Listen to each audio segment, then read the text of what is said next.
Hey everyone, welcome back to the channel. I'm the Canadian. In today's video, we're going to go back to the N-scale layout, the experimental one featured in one of my past videos. In today's video, we're going to be looking at a locomotive review of a locomotive I recently got that I use on this layout as a shunter for loading up the ferry. Hopefully featured in the next video.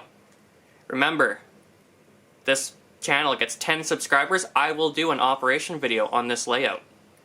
That includes operation of the rail-served ferry. But for now, let's bring in today's guest. That is this Atlas Master, or Gold, Canadian Pacific GP38, number 3006.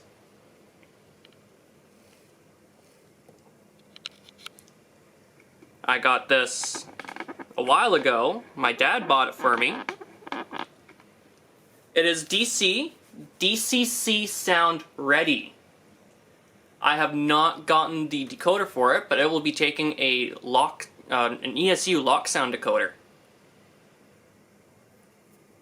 But as you can see, this locomotive, a very nice locomotive. I do like 99% of offerings that Atlas comes out with. The majority of all my equipment in my entire N-scale roster is Atlas.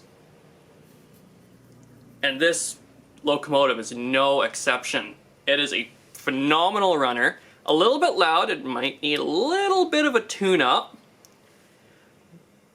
but phenomenal just the same. It is not prototypical to the actual Canadian Pacific 3006, but of course, you know, if Atlas did road specifics on all their locomotives, this would cost a lot more. But to point out all the details, I have my trusty pointer pen today. Not sponsored. Very nice pen when it works, but half the time it doesn't. So I use it as a pointer. So let's get into this. Ooh, move that. So this is the GP38. It is not a GP38-2. This is just a standard GP38. And it's more modern. They're starting to go back, but more modern Canadian Pacific scheme, no beaver. It is picked out in the darker Canadian Pacific red with the white Canadian Pacific and the white safety stripe. What makes this non-prototypical is the front. I'm going to move my camera and you're going to go backwards here. On the prototype, the bell is on top of the cab with the headlights down below, and there are two ditch lights. On this one, it is a cab-mounted, just going to move this back a little bit, cab-mounted headlights, just a standard front end, and no ditch lights. I believe on the prototype as well, there are also ditch lights on the rear, also not picked out. Going back, there is a nice medical symbol or first aid kit on the back here, as well as the grills are nicely molded in. On the top here, I'm going to raise this up and bring this down. Going to do a little bit higher. Wow, I broke this tripod in a previous video, and it's a pain to work with sometimes now. Used to be more fluid at moving. Okay, looking at the top here, I'm going to move this forward, you can see the fan grills are nicely detailed, making it look like it's the wire mesh on top with blades down below. That's all molded in, they're not separate parts. And that's for radiator as well as the dynamic brake. On top you'll also see dual exhaust stacks at the front on either end of the dynamic brake fan. And the horn, which is a separate part right in front of the first radiator fan, as well as molded in lift rings on the panels. Then at the back you have round sand cover. There's also one at the front, not prototypical Canadian Pacific. Canadian Pacifics are squared. Then you have railing molded in at the back. Other details on here include these railings. The stanchions are red, and the railing itself is painted in black. Same at the front. Going to the front, we'll see more of that detail I was telling you about there. Whoops, that's not the locomotive. Instead of the bell, there is the front headlight. Nothing on the nose. And then no ditch lights as well. Couplers right there. And a generic EMD plow on the front.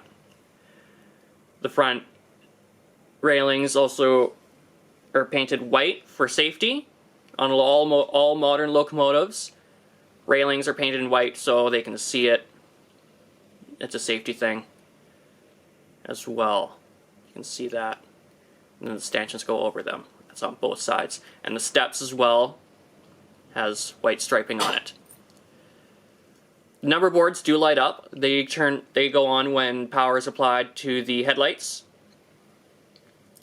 Marker lights are non-operational. They're just painted over it with the CP logo. And then there is, I'm going to see if I can zoom in and focus, a warning. I'm going to take this out of camera. I want to see what this says. I'm blind, I can't read it. But if anyone knows what it says, leave a comment down below. Another first aid logo right on the conductor side door.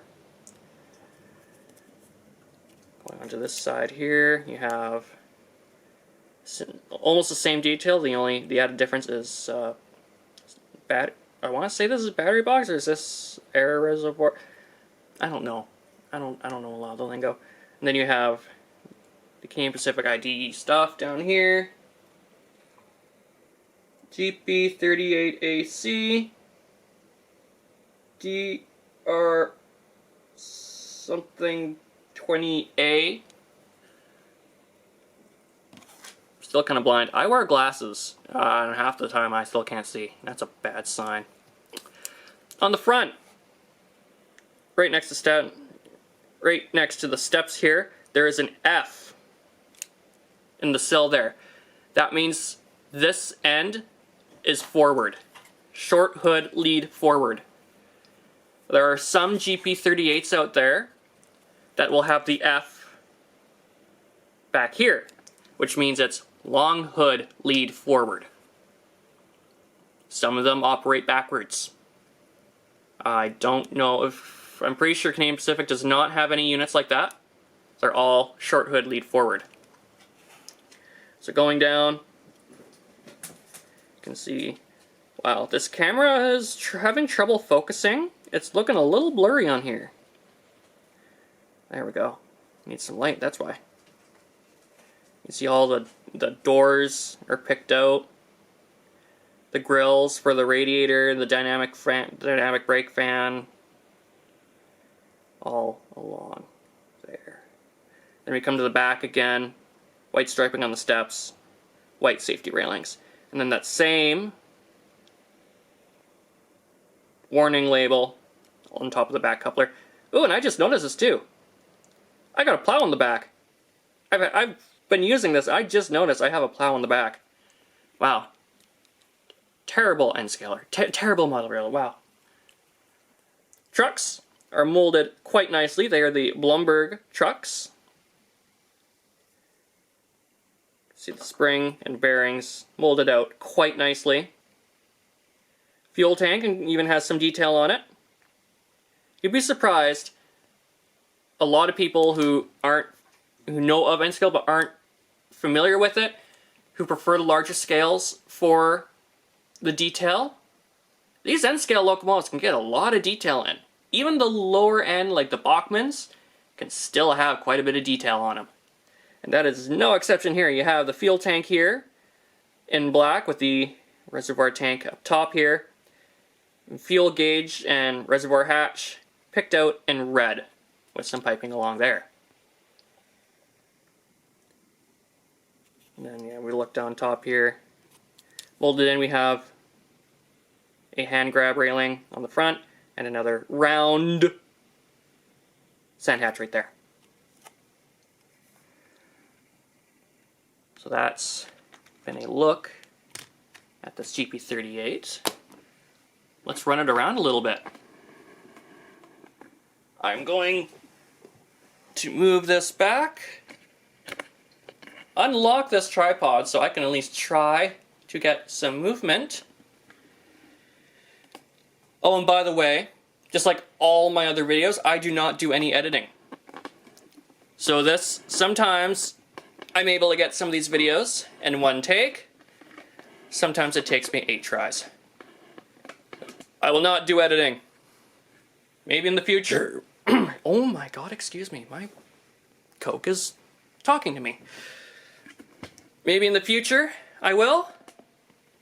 But right now, no. So, current DC power pack. Forward. Make sure it's on. The turnouts on this layout are manual control except for the double switch at the back. The second is for the extension for Christmas. So let's go.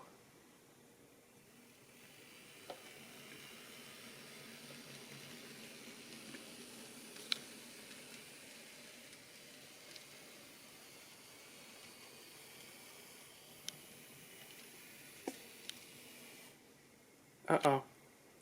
Oh no. This is a normal problem I have with my crossover. It does not like power. Oh. Oh no. Oh, that's why. Where is it? There it is.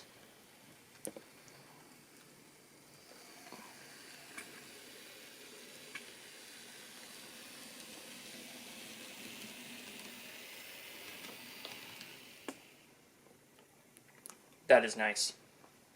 I'm now going to hook it up to a string of cars that I have.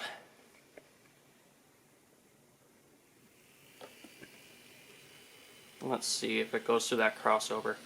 I might have to get a new crossover or open it up and see what's going on with it. I'll be sure to have that done before.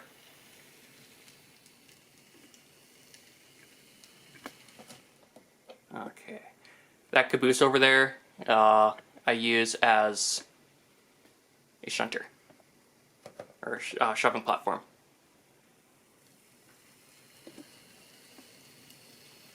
That is 6 cars. 6 car? Yep, 6 car. Here it comes. Absolutely phenomenal. For this layout, that's all it really needs. And it's wonderful. I love this locomotive. Yeah, see? It does not like that Turk got crossover.